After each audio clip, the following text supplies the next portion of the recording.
ఇప్పటికీ ఆయన మరణం సమాధానం లేని ఒక ప్రశ్నగా మిగిలి ఉంది. బ్రిటిష్ వారికి 6 నెలల గడువు ఇచ్చి నా భారతదేశాన్ని విడిచి వెళ్ళాలి అని వార్నింగ్ ఇచ్చిన ఏకైక లీడర్ మన నేతాజీ సుభాష్ చంద్రబోస్ గారు. అవును, ఇప్పుడు మనం ఆయన గురించే ఈ వీడియోలో తెలుసుకుందాం. ఎవరు ఈ నేతాజీ?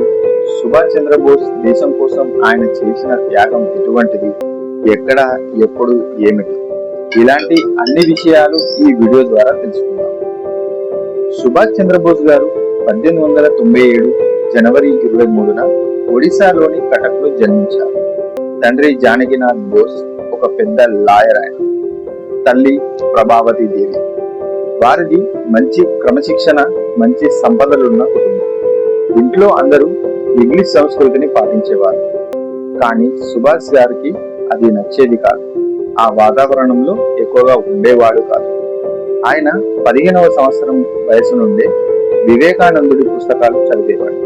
వివేకానందుడి ప్రభావం సుభాష్ గారిపై పడింది. తన మైండ్ కూడా పూర్తిగా మారిపోయింది.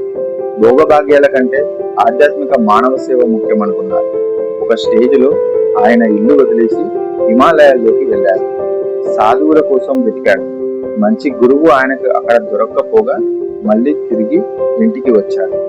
అయితే ఆయన ఒకసారి ప్రెసిడెన్సీ కాలేజీలో చదువుతున్నప్పుడు ఈఎఫ్ ఓటెన్ అనే బ్రిటిష్ ప్రొఫెసర్ భారతీయులను, భారతీయ సంస్కృతిని అవమానిస్తూ మాట్లాడేవారు. ఆ ప్రొఫెసర్ ని భారతీయ విద్యార్థులందరూ కలిసి కొట్టారు.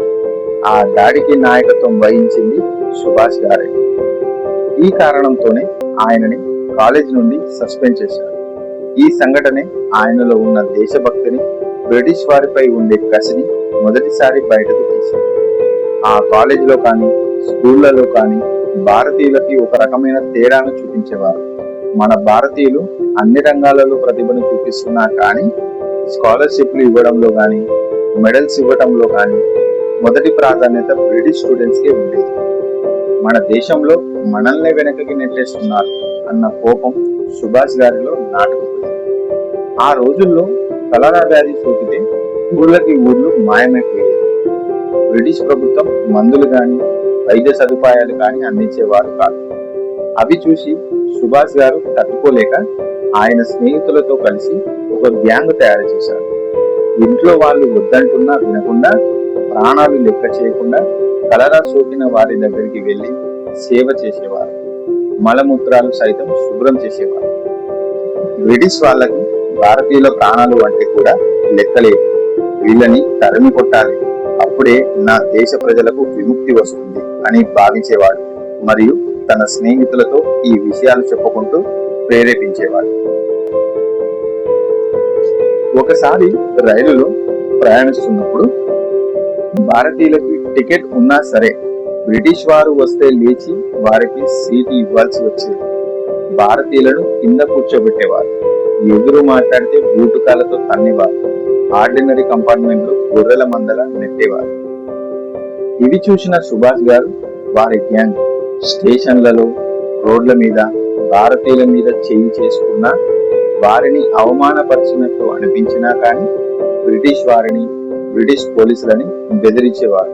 అవసరమైతే కొట్టేవారు కూడా. ఇవి అన్నిటినీ గమనించిన సుభాష్ గారి తల్లిదండ్రులు కొడుకు తిరుగుబాటుదారుడు అవుతున్నాడని భయంతో తండ్రి బలవంతంగా ఐసిఎస్ చదవాలని లండన్ పంపించారు. సుభాష్ గారు కేవలం 7 నెలల్లోనే 1920లో ఇండియన్ సివిల్ సర్వీసెస్ పరీక్షలో 4వ ర్యాంక్ సాధించాడు. అప్పట్లో ఐసిఎస్ అంటే ఇప్పటి ఐఏఎస్ కంటే పవర్ఫుల్. కానీ ఆయన దానిని మానసికంగా ఒప్పుకోలేకపోయాడు. బ్రిటిష్ వాడి కింద జీతం తీసుకుంటూ నా దేశ ప్రజలను హింసించే పని నేను చేయలేను అంటూ సుభాష్ గారు చేయలేకపోయారు. 1921లో ఆ ఉద్యోగానికి రాజీనామా పెట్టి భారతదేశం తిరిగి వచ్చాడు. భారత్ రాగానే ముంబైలో మహాత్మా గారిని కలిశారు. కానీ సుభాష్ గారి ఐడియాలజీకి మహాత్మా గారి అహింసా పద్ధతులు నచ్చలేదు. దాంతో దేశబంధు చిత్తరంజన్ దాస్ గారిని కలిశారు. ఆయనని రాజకీయ గురువుగా స్వీకరించి కాంగ్రెస్ పార్టీలో యాక్టివ్ అయ్యారు. తరువాత అతి తక్కువ సమయంలోనే Calcutta municipal corporation chief executive గా ఆ తర్వాత మేయర్ గా ఎన్నికయ్యాడు. బ్రిటిష్ పేర్లు ఉన్న రోడ్లకి భారతీయుల వీరుల పేర్లు పెట్టడం, ఖాదీ దుస్తులు ధరించడం వంటి మార్పులు తీసుకొని వచ్చాడు. ప్రజల మనస్సుల్లో ఆయన ఎదుగుదలను చూసి బ్రిటిష్ ప్రభుత్వం ఆయనపై విప్లవకారులతో సంబంధాలు ఉన్నాయని నిందలు వేసి ఆయనని అరెస్ట్ చేసి బర్మాలోని మండాలే జైలుకి పంపారు. అక్కడ ఆయనకి సరైన వసతులు అందక క్షయవ్యాధి వచ్చింది. ఆరోగ్యం క్షీణించడంతో 1927లో విడుదల చేశారు. తర్వాత ఆరోగ్య చికిత్స కోసమని 1930లో యూరోప్ వెళ్ళాడు. ఆయన అక్కడ కూడా ఊరికే కూర్చోకుండా పెద్ద పెద్ద నాయకులని కలవటం, వారికి భారతదేశ పరిస్థితిని వివరించడం. అక్కడే ఆయనకి ఎమిలీ శంకెల్ పరిచయమైంది. ఆమెను వివాహం చేసుకున్నాడు. వారికి ఒక కుమార్తె అనితా బోస్. తరువాత సుభాష్ తిరిగి భారతదేశ రాజకీయాల్లో యాక్టివ్ అయ్యారు. 1938 హరిపురా కాంగ్రెస్ అధ్యక్షుడిగా ఏకగ్రీవంగా ఎన్నికయ్యారు. ఆయన వెంటనే బ్రిటిష్ వారికి 6 నెలల గడువు ఇచ్చాడు. భారతదేశాన్ని విడిచి వెళ్ళాలి, లేకపోతే దేశమంతటా ఒకేసారి యుద్ధం చేయాలని పిలుపునిచ్చాడు. కానీ దానికి గాంధీ గారు ఒప్పుకోలేదు. కాంగ్రెస్ అధ్యక్ష పదవి అప్పట్లో కేవలం 1 సంవత్సరం మాత్రమే ఉంది. కానీ బోస్ గారు 1939లో త్రిపురలో మళ్లీ నిలబడ్డాడు, మళ్లీ గెలిచాడు. గాంధీ గారికి సుభాష్ గారికి విభేదాలు వచ్చాయి. తరిమి కొట్టి మన స్వేచ్ఛ మనం తీసుకోవాలి అని బోస్ గారు, అహింసా పద్ధతిలోనే సాధించాలి అని గాంధీ గారు. ఇక సుభాష్ గారు కాంగ్రెస్ లో నుండి బయటకు వచ్చేశారు. ఇక అది 1940 సంవత్సరం రెండవ ప్రపంచ యుద్ధం మొదలయ్యే సూచనలు కనిపిస్తున్నాయి. ఇదే సరైన సమయం అని సుభాష్ గారు ఆ దేశంలో ఉద్యమాలు చేపట్టారు. బ్రిటిష్ ప్రభుత్వం ఆయనను అరెస్ట్ చేసి జైల్లో వేశారు. బోస్ గారు జైల్లోనే ఆమరణ నిరాహరణ దీక్ష మొదలు పెట్టారు. ఒకవేళ ఆయన అక్కడే మరణిస్తే అల్లర్లు రెట్టింపు అవుతాయని బ్రిటిష్ ప్రభుత్వం ఆయనను విడుదల చేసి గృహ నిర్బంధం చేశారు. ఇంటి చుట్టూ సిఐడి ఆఫీసర్లు, పోలీసులు 24 గంటలు కాపలా కాసేవారు. బోస్ గారు అందులోనే ఉంటూ వేషం మార్చుకున్నాడు. గడ్డం పెంచి ఒక ముస్లిం ఏజెంట్ గా మారి ఆయన అల్లుడు శిశిర్ కుమార్ బోస్ సహాయంతో అక్కడి నుండి తప్పించుకున్నాడు. అక్కడి నుండి మెల్లగా పేషావర్ చేరుకున్నాడు. ఇప్పుడు అది పాకిస్తాన్ లో ఉంది. అక్కడ విప్లవకారుడు భగత్ రామ్ తల్వార్ సాయంతో ఆఫ్ఘనిస్తాన్, అటు నుండి రష్యా ఎంబసీ సాయంతో రష్యాకి చేరుకున్నాడు. రష్యా సహాయం కోరాడు. రష్యా అప్పటికే బ్రిటన్ తో చేతులు కలిపింది. మళ్ళీ అక్కడి నుంచి జర్మనీ రాజధాని బెర్లిన్ చేరుకున్నాడు. ఇక అక్కడ జర్మనీలో నేతాజీ గారికి కొంచెం స్పేస్ దొరికింది, మద్దతు లభించింది. అక్కడే ఫ్రీ ఇండియా సెంటర్ స్థాపించాడు. మరి బోస్ గారికి అది ఎలా సాధ్యమైంది? జర్మనీ ఫ్రీ ఇండియా సెంటర్ పెట్టడానికి పర్మిషన్ ఎందుకు ఇచ్చి ఉండవచ్చు? అయితే దానికి కూడా కారణాలు ఉన్నాయి. జర్మనీకి బ్రిటన్ పెద్ద శత్రువు. హిట్లర్ కి బ్రిటన్ పై యుద్ధం సాధించాలి. ఏ చిన్న అవకాశం దొరికినా హిట్లర్ వదిలేవాడు కాదు.